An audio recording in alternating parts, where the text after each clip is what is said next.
최근 맨체스터 시티에 겹경사가 터지고 있습니다. 펩 과르디올라가 감독 커리어 통산 1000경기 출장을 달성했고 해당 경기인 리버풀전에서 3대 0의 대승과 동시에 팀의 분위기도 확실히 잡혀가며 프리미어리그 2위를 달성, 언제든 우승을 노릴 준비를 마쳤다는 것입니다. 아직 리그 우승에 대한 이야기를 하기엔 이른 시점이지만 이미 22-23 시즌 아스날이 1위를 지키고 있던 것을 맨체스터 시티가 후반기 12연승 역전 우승과 함께 무려 트래블을 달성했기에 시티즌의 기대가 상당히 큰 상황입니다. 로드리의 대체자로 불리기에 애매했던 니코 곤살레스와 기복이 너무 심했던 제레미 도쿠가 각성하며 선수들의 스텝업도 꽤 순조로운 상황이고, 팀적으로는 과르디올라가 22-23 트래블 시즌에 보여주었던 현재 스쿼드에 맞는 현실적인 전술 변화를 보여주고 있습니다. 오늘은 맨체스터 시티가 어떻게 다시 우승을 정조준하는 팀으로 바뀌었는지 이야기하는 시간을 가져보려 합니다. 여러분들의 다양한 의견 있으시다면 댓글로 남겨주시고 끝까지 시청해주시면 감사하겠습니다. 맨시티가 지난 시즌에 무관을 딛고 올라선 데는 과르디올라 감독이 여러 시행착오를 겪으며 가장 좋은 수비 조합을 찾아낸 것이 크다고 생각합니다. 풋모비라는 축구 통계 사이트에서 개막 이후 맨시티의 선발 라인업을 모두 찾아봤는데 17경기를 하면서 사용된 수비 조합이 무려 11개였습니다. 중간중간 컵대회도 껴있고 부상도 있었던 걸 감안해야겠지만, 펩이 맨시티에서 가장 불안하다는 소리를 들을 때는 수비 체계를 하나로 정하지 않고 계속 바꿀 때였습니다. 가장 많이 사용된 조합의 횟수는 4번으로 모두 프리미어리그에서만 사용되었습니다. 구성은 왼쪽부터 오라일리, 그바르디올, 디아스, 누네스이고, 이 선수들의 이번 시즌 전체 대회 선발 횟수는 오라일리 11회, 그바르디올 6회, 디아스 4회, 누네스 10회입니다. 선발 횟수만 봐도 이번 시즌 수비의 핵심은 이외로 과르디올라와 함께해온 그바르디올, 디아스가 아니라 오라일리와 누네스라는 걸 알 수 있었습니다. 홀란드나 포든, 도쿠처럼 공격을 책임지거나 돈나룸마처럼 세이브를 통해 실점을 막아내는 것처럼 조금 더 주목받는 선수들도 굉장히 중요하지만, 이걸 더 잘할 수 있게 도와주는, 보이지 않게 띄워주는 선수도 중요하다 생각하는데, 마테우스 누네스가 정확히 그런 선수 같습니다. 누네스는 다양한 포지션을 소화하면서 이제 라이트백으로 자리를 잡았고, 최근 리버풀전에서 홀란드에게 어시스트를 해주면서 출전 경험은 거짓말하지 않는다는 걸 증명했습니다. 지난 시즌 시티의 이선이 줄부상일 때 윙어, 공미로도 출전하면서 공격 포인트를 14개나 쌓았고, 이번 시즌은 미드필더가 아닌 풀백으로서 시티의 공수 양면으로 도움이 되고 있습니다. 기존 라이트백이었던 칼 워커가 전술적으로 전혀 도움이 안 되고, 그래서 뉴캐슬의 리브라멘토, 유벤투스의 캄비아소, 이런 선수들이 영입 링크가 났었는데, 냉정하게 누네스가 이 선수들보다 높은 퀄리티로 라이트백을 볼 수 있냐고 한다면 저는 물음표입니다. 그런 의미에서 이런 선수들의 영입 없이 맨시티의 약점 포지션 중 하나였던 라이트백을 미드필더인 누네스가 가서 채워줬으니, 과르디올라의 선수를 보는 안목도 대단하지만 그걸 또 완벽히 수행한 누네스도 엄청난 하입을 받을 자격이 있다고 보여집니다. 맨시티의 수비를 굳혀준 또 다른 초신성 니코 오라일리의 이야기도 하지 않을 수 없습니다. 유스 입단 당시 포지션은 풀백이었지만 1군에 들어와서 공격형 미드필더나 윙어로 활약해서 이게 본 포지션으로 굳혀졌는데, 지난 시즌부터 다시 레프트백과 미드필더를 번갈아 뛰면서 수비적인 이해도도 같이 올린 케이스입니다. 지난 시즌 후반기부터 간간히 수비로 나오긴 했지만 이번 시즌은 아인누리의 영입으로 기회마저 없어 보였습니다. 하지만 시즌 초부터 부상으로 빠진 아인누리의 빈자리를 본인이 그냥 머릿수만 채운 게 아니라 레프트백에서 전형적인 에이스 킬러로 성장해버렸고, 맨유전에서 은베모를 틀어막거나 최근 리버풀전에서 살라를 완벽하게 봉인했는데 190cm가 넘는 몸을 적극적으로 사용하는 모습이 그 나이대 수비수에게선 좀처럼 찾아볼 수 없기 때문에 참 영리하다는 생각이 들었습니다.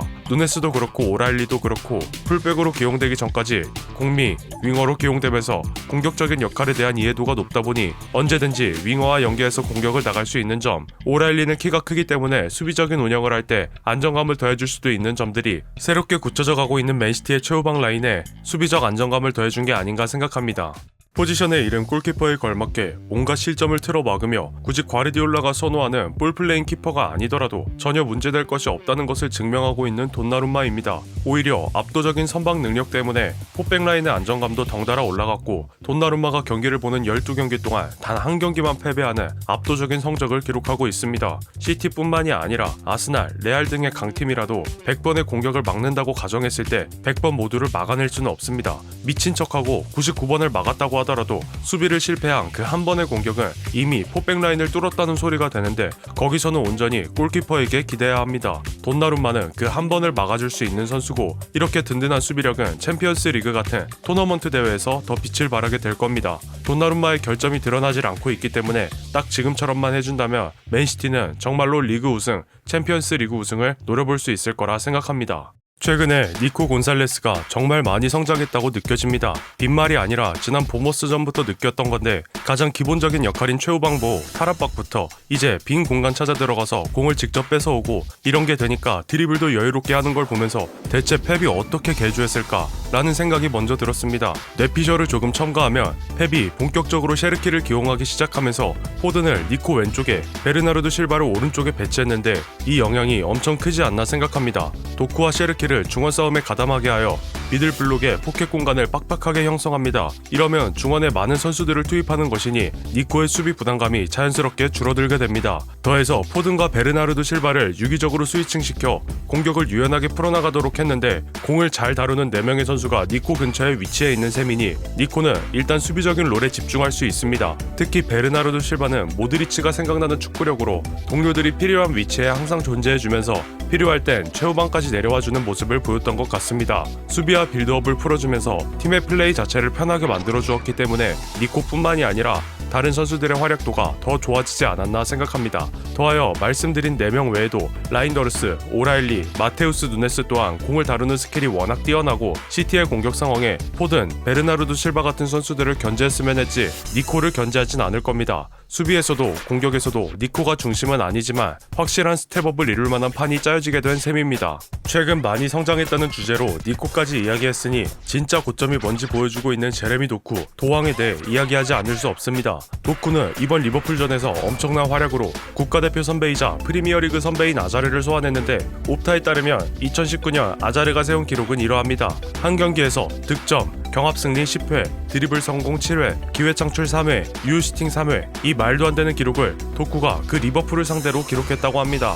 과르디올라의 새로운 메시, 리베리, 마레즈라고 했지만 과장을 많이 못해서 마레즈보다는 메시나 리베리 쪽에 가까워 보입니다. 이유는 이러합니다. 마레즈 같은 경우는 일부러 좌우 불균형을 일으켜 마레즈 혼자 넓은 공간을 쓸 수 있도록 했습니다. 하지만 메시와 리베리는 공간이 있든 없든 공만 있으면 수비수 사이로 비집고 들어가 공간을 강제로 열어내는 쪽에 가까웠는데 본머스, 리버풀전에서 도쿠가 보여준 활약은 후자에 가까웠다고 생각합니다. 물론 도쿠의 고질적인 문제가 기복이기 때문에 이 활약상을 계속 이어가는 게 가장 중요하겠지만 도쿠뿐만이 아니라 포든, 오라일리 등의 기복 있는 선수들이 지금 한꺼번에 잘하고 있습니다. 과르디올라가 선수들의 기복을 최대한 줄이면서 장점을 극대화하는 전술적 해답을 찾았다고 보여줬고 도쿠가 전술적으로 설명이 불가능한 드리블을 보여주면서 즉 윙어로서 보여줄 수 있는 개인 플레이의 방점을 찍으면서 시티의 전술을 완성시켰다고 할 수 있겠습니다. 프리미어리그에 한정한다면 홀란드의 득점 비율은 말도 안 됩니다. 보통 우승팀 최다 득점자의 기여도는 25.9%인데 앙리가 03-04 시즌 아스날에서 30골을 집어넣으며 팀 득점의 41.1%를 차지했지만 홀란드는 이미 60%를 넘어서고 있습니다. 이러니 맨시티는 홀란드만 막으면 아무것도 못한다. 이런 소리가 나온다고 생각합니다. 실제로 이번 시즌 일정에서 패배했던 2경기 빌라, 토트넘전에서 시티에 누구도 득점하지 못했고 홀란드가 득점한 모든 경기는 최소 무승부였습니다. 이번 시즌 홀란드의 프리미어리그 기대 득점은 현재까지 11.09골, 실제로 집어넣은 건 14골입니다. 지금까지 리그가 11라운드가 진행되었는데 XG 값이 경기 횟수보다 높게 잡힌 것도 대단하지만 홀란드는 PK 득점 없이 3골이나 초과했습니다. 소파스코어라는 축구 통계 사이트에 의하면 프리미어리그에서 홀란드의 득점 전환율이 31%라고 하는데 간단하게 패스 3개를 건네주면 그중 하나는 득점으로 만들어준다는 소리입니다. 홀란드가 진짜 무서운 점은 득점만 잘하는 게 아니라 이제 포스트 플레이와 더미런을 장착했다는 겁니다. 이번 시즌에 한정해서라면 홀란드의 포스트 무브가 대부분 득점으로 연결되기 때문에 등지고 하는 플레이가 연계로 쓰이는 장면은 많이 없습니다. 대표적으로 브렌트포드전에서 공을 받자마자 반덴베르를 등으로 살짝 밀어내고 슈팅을 한 장면이 있고 더미런은 지난 시즌 하반기 뉴캐슬과의 경기에서 홀란드가 센터 서클 근처까지 내려와 상대 수비를 끌고 나와 마르무시에게 뒷공간을 열어준 게 대표적입니다. 더미런을 포함한 오프 더 볼 무브가 계속해서 진화하고 있는데 특히 오프사이드에 걸리는 횟수가 점점 줄어들고 있습니다.